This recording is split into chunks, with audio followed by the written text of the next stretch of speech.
Assalamualaikum warahmatullahi wabarakatuh. Selamat pagi dan selamat salam sejahtera bagi kita semua. Yang terhormat Kepala SD Negeri 04 Kuto, yang kami hormati Ibu Tri Widiastuti, SPDSD RPD, selaku penyampai materi diseminasi budaya positif, dan Bapak Ibu guru dan tenaga kependidikan SD Negeri 04 Kuto yang berbahagia. Ungkapan rasa syukur alhamdulillahirabbil alamin senantiasa kita panjatkan kepada Tuhan Yang Maha Esa, Allah Subhanahu wa taala, karena atas berkat rahmat-Nya pada hari ini, hari Jumat 23 Agustus tahun 2024, bersama-sama akan kita ikuti diseminasi budaya positif di sekolah, karena budaya positif di sekolah diyakini mampu menciptakan pribadi-pribadi yang berkualitas dan berkarakter baik sesuai dengan profil pelajar Pancasila. Hadirin yang berbahagia, kita awali acara hari ini dengan mengucapkan bacaan basmalah bersama-sama. Bismillahirrahmanirrahim. Bapak Ibu hadirin yang kami hormati, acara yang berikutnya yakni akan kita simak bersama sambutan oleh Kepala SD Negeri 04 Kuto, yang mana pada kesempatan ini akan diwakili oleh beliau Bapak Priyanto SPD. Maka dari itu pada beliau Bapak Priyanto SPD disilakan.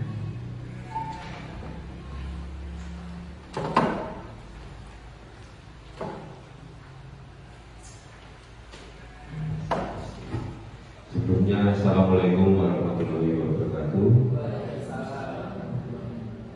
Di waktu yang singkat kepada kami, pertama-tama yang saya hormati Ibu Tri Widiastuti, Guru Penggerak Angkatan 11, dan kami hormati pula rekan-rekan guru SD Negeri 04 Kuto.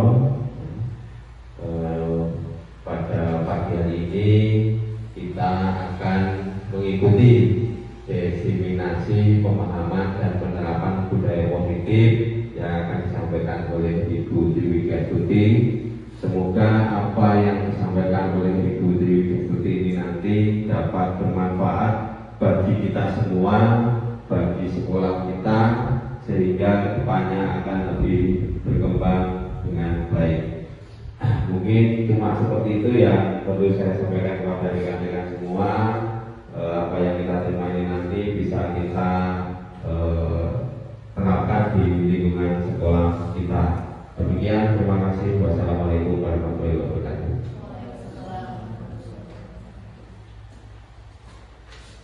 Bapak Ibu hadirin yang kami hormati, selanjutnya langsung saja akan kita ikuti bersama-sama acara diseminasi budaya positif di sekolah yang akan disampaikan oleh Ibu Tri Widiastuti SPD MPD. Untuk itu kepada Ibu Tri Widiastuti disilakan.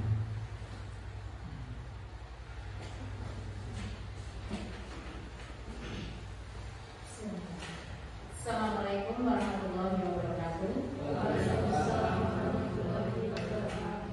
Terima kasih kepada Kepala Saya yang telah memberikan waktu kepada saya untuk menyampaikan materi tentang diseminasi budaya positif, yang salah satunya untuk melengkapi tugas kami sebagai calon guru penggerak angkatan 11. Saya juga mengucapkan terima kasih kepada Bapak Ibu semua yang dengan kerelaannya menyempatkan waktu untuk menghadiri diseminasi yang kami lakukan. Untuk meningkat waktu, langsung saja saya akan menyampaikan materi tentang diseminasi pemahaman dan penerapan budaya positif. Di sini dalam modul ini, konsep utama modul dari budaya positif yaitu yang pertama perubahan paradigma belajar, yang kedua kedua yaitu disiplin positif. Yang ketiga tentang kebutuhan dasar manusia, motivasi perilaku manusia, kemudian posisi kontra restitusi, keyakinan kelas, dan segitiga restitusi. Itu yang akan kita pelajari, yang akan kita bahas dalam diseminasi budaya positif pada saat ini. Kita mengenal Bapak pendidikan kita, Ki Hajar Dewantoro. Filosofi pendidikan Ki Hajar Dewantoro. Di sini pendidikan adalah tuntunan bagi seluruh kekuatan kodrat yang ada pada anak-anak agar mereka sebagai manusia dan sebagai anggota masyarakat agar mencapai keselamatan dan kebahagiaan yang setinggi-tingginya. Kita sebagai pendidik itu kita sekarang menuntut anak-anak sesuai dengan kodrat alam, kodrat zamannya. Zamannya sekarang tidak seperti zaman kita. Sekarang zamannya sudah era digital. Kalau kita tidak mengikutinya, kita akan tertinggal dengan anak-anak kita. Next. Perubahan paradigma belajar.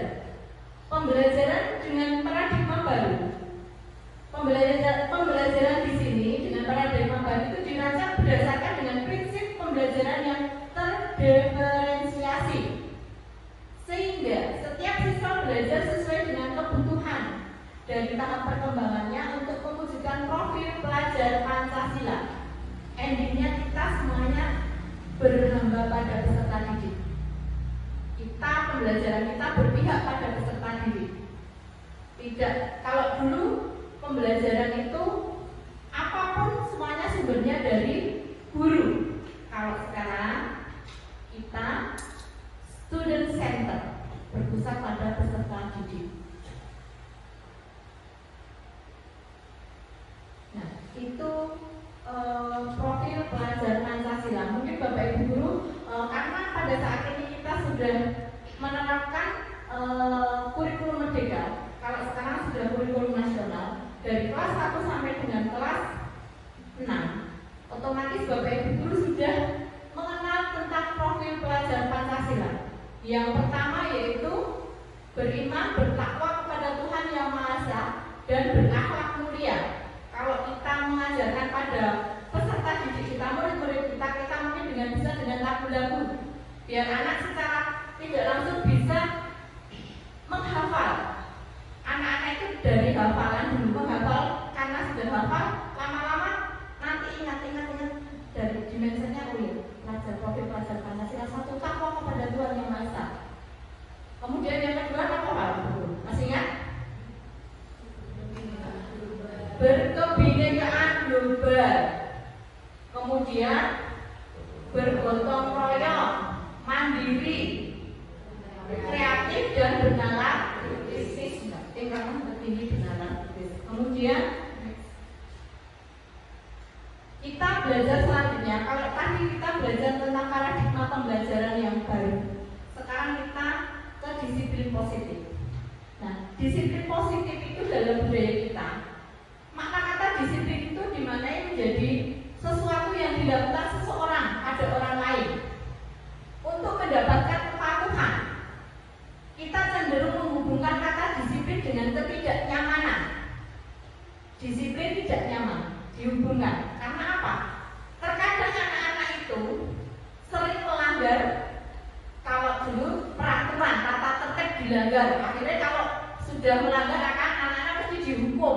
Hukumannya kalau dulu saya waktu masih sekolah ya suruh keliling lapangan, menghormat bendera, kemudian yang lebih sering berdiri di depan kelas. Nah, seperti itu.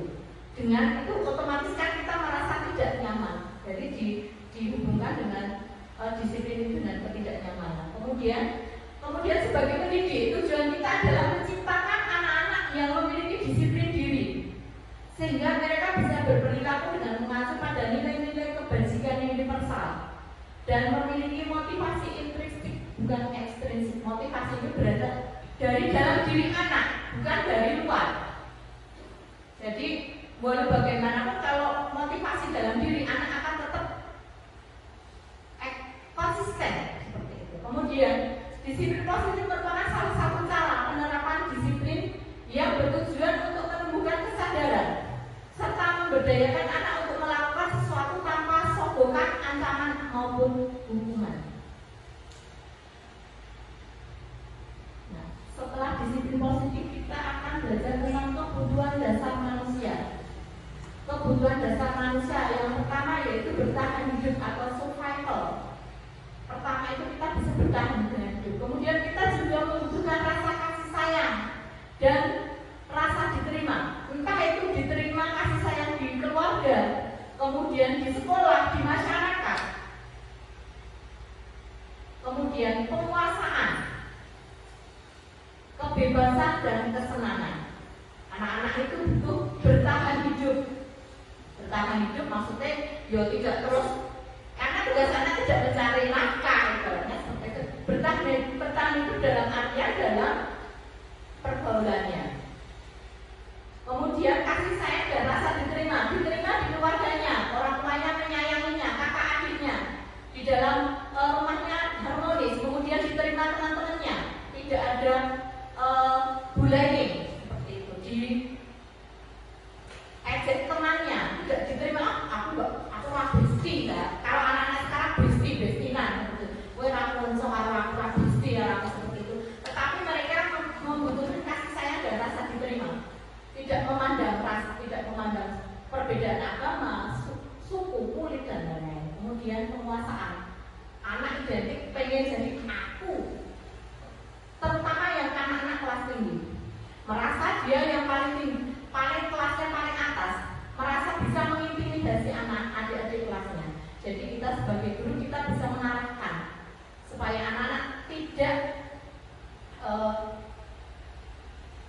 mengembangkan sifat penguasaan yang negatif dalam artinya. Kemudian kebebasan dalam artian kebebasan untuk mengungkapkan pendapat, kebebasan untuk berekspresi.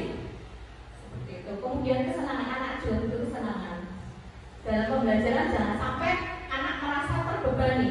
Biarkan anak-anak belajar dengan rasa senangnya, enjoy. Seperti itu. Kemudian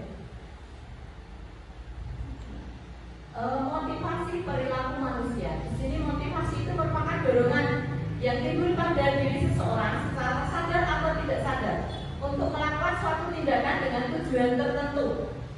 Tujuannya apa? Yang pertama, menghindari ketidaknyamanan dan hukuman.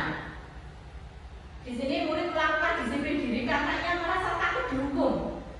Dia akhirnya aku lebih, tidak dihukum. Merupakan motivasi ekstrinsik karena pengaruhnya dari luar, bukan karena dalam diri anak tersebut, murid tersebut. Kemudian menghargai nilai-nilai kebaikan diri sendiri. Di sini murid melakukan disiplin diri karena sadar akan nilai kebaikan. Jadi di sini anak sadar, oh saya harus disiplin karena itu untuk kebaikan saya sendiri.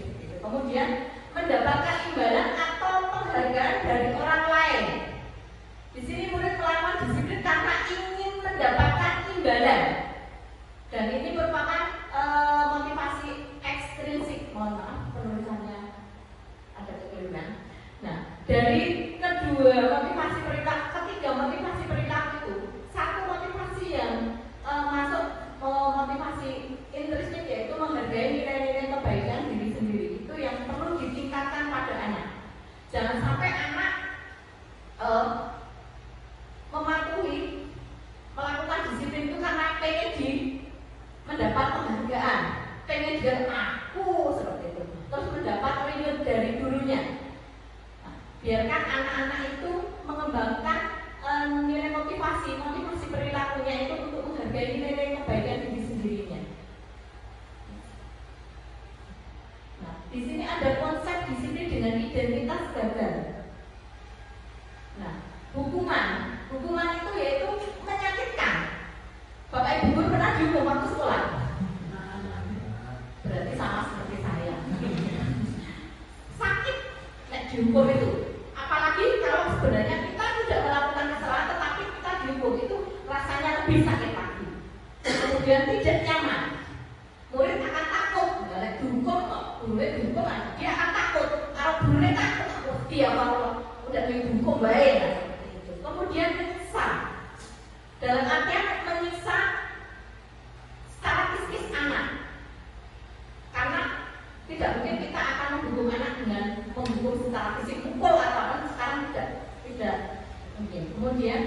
Murid menyembunyikan kesalahan karena apa?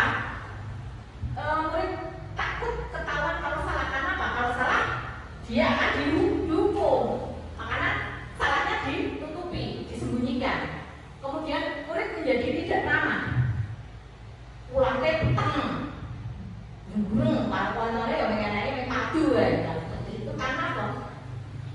Takut dapat hukuman. Kemudian penghargaan. Penghargaan itu dalam artian tidak efektif. Kemudian merusak hubungan. Ada sifatnya hijau, kayak itu hadiah, wah, kok. Nah, itu ada menimbulkan kesenjangan kiri teman-temannya. Kemudian bisa juga mematikan kreativitas. Maksudnya begini. Jadi anak kalau tidak ada reward, tidak ada penghargaan, nanti anak tidak akan berkembang. Jadi stagnan. Berbeda dengan anak-anak yang tidak diberi penghargaan, mereka akan berkompetensi. Kemudian menghukum dengan sistem ranking. Makanya sekarang di sekolah tidak disarankan menyebutkan ranking karena itu juga membuat anak-anak merasa rankingku elek. Nah, jadi udah rankingku elek, terus tidak ranking ngapet, jadi merasa lebih aku sepintar. Kemudian merangkap hak menghargai diri. Ada juga konsep disiplin dengan identitas sukses, yaitu konsekuensi dan restitusi. Kalau tadi hukuman dan penghargaan, kalau disiplin yang gagal. Kalau konsep disiplin identitas sukses adalah konsekuensi dan restitusi. Di sini konsekuensi yaitu penguatan jangka pendek, dan itu perlu monitoring berkelanjutan, tidak cuma sekedar obrol barang. Pas ngumpe ya wah, boom, setelah itu terus nah, perlu monitoring berkelanjutan. Kemudian ada stimulus dan respon. Kemudian murid bisa menghormati peraturan, dan murid juga kehilangan waktu untuk merenungi kesalahan, mengaku salah, mikir terus salah.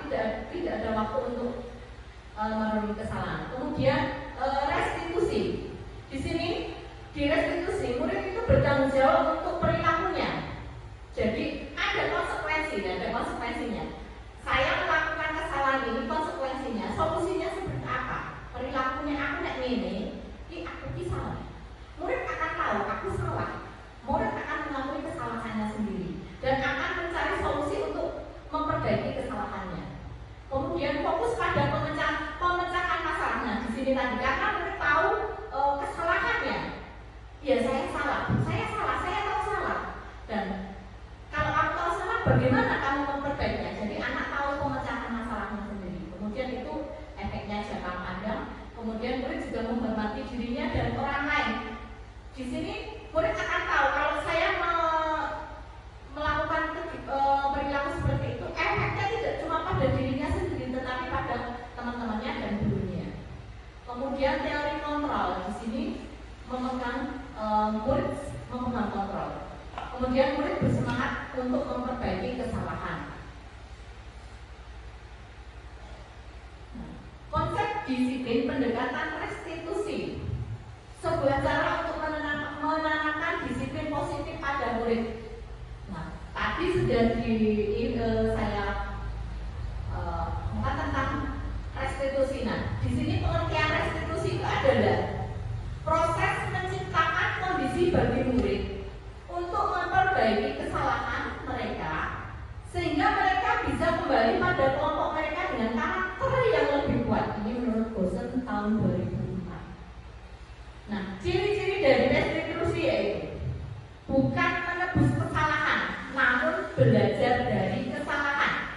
Tidak menebus kesalahan, namun belajar dari kesalahan. Biar apa?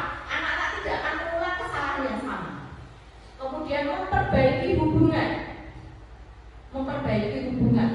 Jadi kalau karena anak tahu kesalahannya, anak tahu salah minta maaf, akhirnya ada komunikasi terjalin antara guru dengan murid.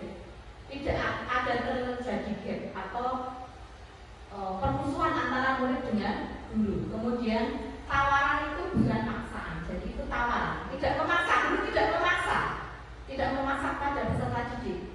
Kemudian menuntut untuk melihat dengan dirinya. Guru akan mengajak, istilahnya ngobrol dengan muridnya. Seperti apa? Kemudian mencari kebenaran dasar yang mendasari tindakan. Kemudian fokus pada karakter, bukan tindakan penguatan. Di sini ada contoh kasus siswa berantem dengan teman lainnya. Contohnya kasus itu, karena kita sering menghadapi di sekolah kita anak-anak yang berantem dengan temannya. Nah, di sini kalau hukuman, guru itu akan menghukum siswa, misalnya kamu bersihkan kamar mandi, sehingga dengan nada intonasi yang baik. Misalnya, karena kamu salah, silakan bersihkan kamar mandi dengan intonasi yang sangat tinggi. Akhirnya apa?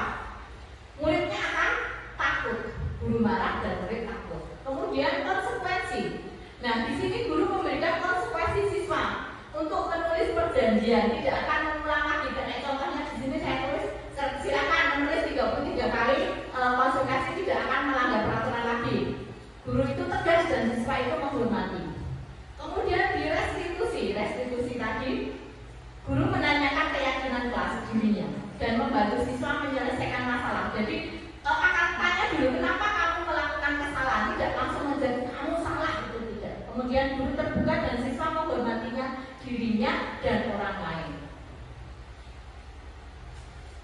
Nah, kita sudah masuk ke 5 posisi kontrol restitusi, yaitu guru sebagai penghukum, yaitu seperti tadi sambil menunjuk-nunjuk, intonasi tinggi, itu penghukum. Nanti efeknya siswa akan takut, kamu salah, dan seperti itu. Kemudian pembuat rasa bersalah. Di sini di pembuat rasa bersalah itu guru akan dengan intonasinya lebih rendah, tetapi gini, apakah kamu tidak kasihan sama ibu? Kamu sudah sering kali dikasih tahu, tapi kamu tetap nanya saja. Istilahnya biar ada dalam diri siswa itu merasa oh ya saya salah. Seperti itu membuat rasa bersalah. Kemudian sebagai teman, ngobrol dengan muridnya anggap sebagai teman, bisa sharing. Kue mau tahu berarti dalam bahasa kue mau kasih telat sekolah kue mau mengalami konsep seperti itu, kita sebagai teman tanya alasan. Kemudian sebagai penantau, kita memantau. Kemudian yang terakhir sebagai manajer. Nah, diharapkan kita sebagai guru di dalam posisi kontrol restitusi adalah sebagai manajer. Kita sebagai manajer diharapkan. Sebagai kita sebagai manajer kita bisa mengontrol anak-anak. Tidak, jangan sampai untuk saat ini kita sebagai penghukum dan membuat rasa bersalah. Nah, ini contoh penerapan 5 posisi kontrol. Yang pertama yaitu penghukum. Di sini patuhi aturan sekolah lalu berdiri di lapangan. Nah, seperti itu, karena dia salah hukum, tidak mematuhi toh, akhirnya suruh berdiri di tengah lapangan. Kemudian membuat rasa bersalah. Berapa kali bu guru harus memberitahu kamu, bu guru kecewa sama kamu, itu membuat rasa bersalah. Jadi anak merasa tidak merasa bersalah, mesaknya gurunya. Kemudian sebagai teman, ayolah yang tertib, buat guru bangga. Kali ini tidak apa-apa kamu salah. Kemudian pemantau, kamu sudah melanggar peraturan apa dan konsekuensinya apa. Kemudian sebagai manajer, apakah kamu tahu kesalahanmu? Kira-kira bagaimana kamu akan memperbaiki kesalahan ini? Nah, sekarang kita sudah masuk keyakinan kelas. Mengapa kita melakukan keyakinan kelas? Mengapa tidak peraturan kelas saja? Nah, di sini mengapa kita memiliki peraturan tentang penggunaan helm pada saat mengendari kendaraan bermotor? Kenapa? Apa kok EDW nganggo helm pas naik motor? Itu karena apa? Buat apa? Selamat. Jadi keselamatan sama apa? Tertib lalu lintas. Keamanan, karena aman. Nah, seperti itu. Kemudian mengapa kita memiliki peraturan tentang penggunaan masker dan mencuci tangan setiap saat, seperti itu. Nah, kemudian bagaimana pembentukan keyakinan kelas? Di sini keyakinan kelas itu berupa pernyataan universal, dibuat dalam bentuk positif, sedikit saja agar mudah diingat, tidak sepanjang, tidak usah panjang-panjang, sesuai dengan kondisi kelas dan sekolah agar mudah diterapkan, tidak usah mengada-ada. Kemudian lebih abstrak dari peraturan. Kemudian semua warga kelas atau sekolah dilibatkan dalam membuatnya. Jadi itu biasanya dilakukan di awal pas waktu masuk pembelajaran tahun ajaran baru. Nah, itu kita ke yang terakhir itu segitiga restitusi. Nah, di segitiga restitusi itu ada 3 hal yang harus kita perhatikan, yaitu menstabilkan identitas. Di sini kita semua akan melakukan hal terbaik yang bisa kita lakukan. Kemudian yang kedua yaitu validasi tindakan yang salah. Semua perilaku itu pasti memiliki alasan. Dan yang ketiga, menanyakan keyakinan. Kita semua memiliki motivasi internal.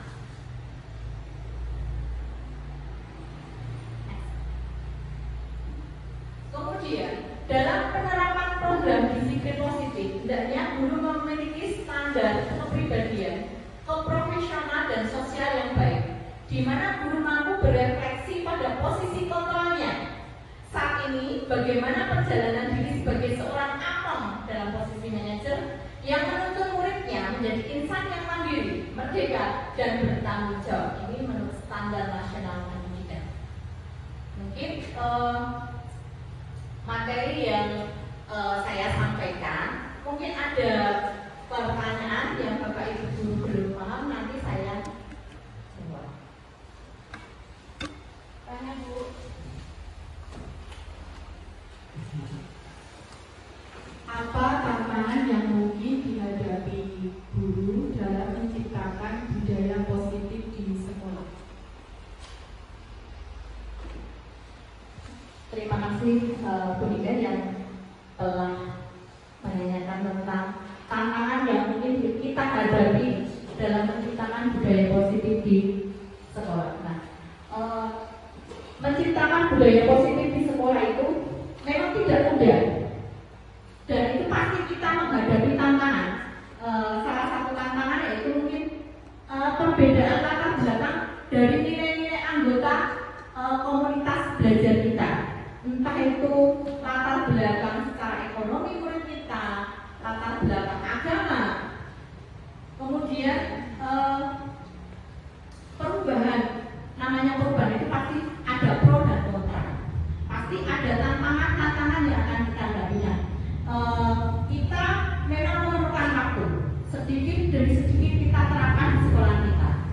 Pembiasaan nanti anak, dengan pembiasaan kita, anak secara otomatis akan terbiasa, dan kita harus komitmen dengan itu, dan juga konsisten. Itu kuncinya, kita harus konsisten dari semua pihak. Kita harus berkolaborasi, entah itu murid, guru, kepala sekolah, komite, wali murid. Kita harus berkolaborasi, bekerja sama. Tidak bisa kita bekerja sendiri. Kita di sekolah sudah bimbing anak-anak seperti ini, tapi kalau di rumah tidak diterapkan sama saja. Jadi kita tetap harus ada kerjasama dengan wali murid, komite, biar apa yang jadi program di sekolah kita itu bisa terlaksana dengan baik. Intinya kuncinya kita harus komitmen dan konsisten dengan pembiasaan yang baik, dengan keyakinan kelas yang telah kita sepakati bersama. Mungkin itu yang jawaban dari saya. Mungkin ada teman-teman yang menambahkan.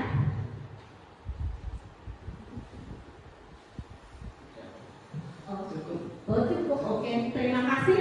Dan saya mengucapkan mungkin ini yang bisa saya sampaikan.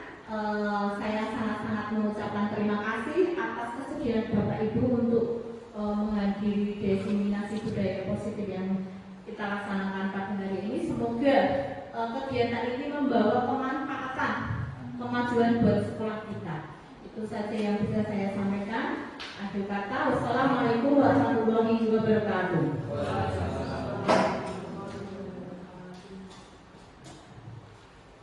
Hadirin Bapak Ibu yang kami hormati, sekali lagi kita beri applause kepada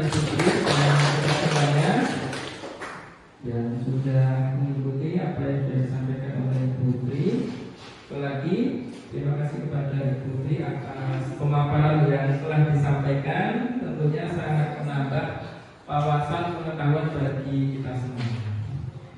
Mengutip yang disampaikan di Hajar Dewantoro bahwa sekolah diibaratkan sebagai tanah tempat bercocok tanam, yaitu guru harus mengusahakan sekolah menjadi lingkungan yang menyenangkan, menjaga dan melindungi murid dari hal-hal yang tidak baik. Dengan demikian, karakter murid tumbuh dengan baik sesuai dengan profil pelajar Pancasila yang bisa diupayakan melalui budaya positif di sekolah. Semoga kegiatan hari ini semua memiliki tekad yang kuat untuk menerapkan budaya positif di sekolah tercinta kita ini. Dan akhirnya demikianlah kegiatan diseminasi hari ini yang telah kita lalui bersama. Semoga sekali lagi membawa manfaat bagi kita semua. Dan saya sebagai pembawa acara mohon undur diri. Sekali lagi terima kasih atas perhatian Bapak Ibu semuanya. Sekian, terima kasih. Akhirul kalam, ilahi taufiq wal hidayah. Assalamualaikum.